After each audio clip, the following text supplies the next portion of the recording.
गोली बेटी, क्या आपको भी बेर खाने हैं? अम्मा, मेरा दिल तो बहुत है, मगर मैं लंगड़ी हूँ। मेरी बेटी लंगड़ी है तो क्या हुआ, उसकी माँ तो स्वस्थ है। चलो आज मैं आपको बेरी के पेड़ पर ले जाती हूँ। आप भी मिकी और टिकी की तरह डाल पर बैठकर खूब बेर खाना। अब जल्दी चलो। फिर एक टोकरी में गोली को बिठाकर मम्मा चिड़िया भी घर से बाहर चली जाती है। आम खट्टा मीठा बेर है। दिल कर रहा है इसकी गुठली भी खा जाऊं। नहीं मिकी, गुठली नहीं खाना, बेर बहुत है। तुम बेर को ही खाओ। मैं तो कुछ बेर अपने घर भी लेकर जाऊंगा। काकू दोस्त, वो देखो आपकी मम्मा भी इसी तरफ आ रही है। शायद उन्हें भी खट्टे मीठे बेर खाने होंगे। फिर मम्मा चिड़िया गोली के साथ पेड़ पर बैठ जाती है। गोली तो कई महीनों के बाद घर से बाहर आई थी। वो बहुत खुश होती है। यहाँ कितना अच्छा लगता है। खुला आसमान, चारों तरफ पेड़ पौधे और ताजी ताजी हवा। लो गोली बहन जी, भर खाओ, ये और भी मजेदार है। ऐसे तीनों गोली को बेर तोड़ तोड़ कर खिलाते हैं। दूर छिपी हुई बुरी चीज उन पर नजर रखे हुए थी और वो एक साथ चार चार शिकार है। किसी एक का खात्मा तो हो ही जाएगा। बड़ी तेज भूख लगी है।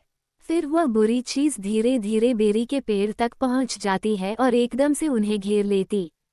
मिकी और टिकी तो डर के मारे मम्मी चिड़िया के पीछे छुप जाते हैं। सब ऐसे ही खड़े रहो, अगर एक भी भागा तो कच्चा चबा जाऊंगी। बड़ी तेज भूख लगी है मुझे। नाना जी हमें जाने दे, हमारी जान बख्श दें, छोटे बच्चों पर रहम करें।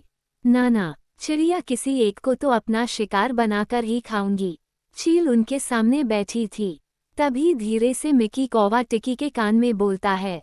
टिकी दोस्त इस झील को गोली को सौंप देते हैं। वैसे भी गोली लंगड़ी है, ये जी कर क्या करेगी। कम से कम हम तीनों की तो जान बचेगी। मिकी की ये बात सुनकर टिकी तुरंत अपनी माँ से बोलता है, मम्मा मम्मा, गोली को यहीं छोड़ दो और चलो यहाँ से। हम अपनी जान बचाते हैं। हाँ भाई, ये भी ठीक है। मेरा काम इस लंगड़ी चिड़िया से ही चल जाएगा। तुम सब चले जाओ। चील ने इतना कहा ही था कि तभी चिड़िया जोर से चील को धक्का मारती है और पेड़ से नीचे गिरा देती। मिकी टिकी को गोली को साथ लेकर यहाँ से बाहर जाओ। मैं चील को आपके पीछे नहीं आने दूंगी। बेटा जल्दी से भागो यहाँ से। इतना कहकर रानो चील पर हमला कर देती है और मिकी और टिकी टोकरी लेकर वहां से भाग जाते हैं।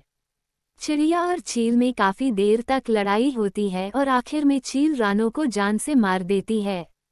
मुर्गी, छोटी चिड़िया मर गई। मुझसे लड़ने चली थी, अब तेरा मांस में मजे से खाऊंगी। टिकी भाई, मम्मा अभी तक घर नहीं आई। मम्मा को चील ने मार दिया है, वरना वो अब तक आ जाती।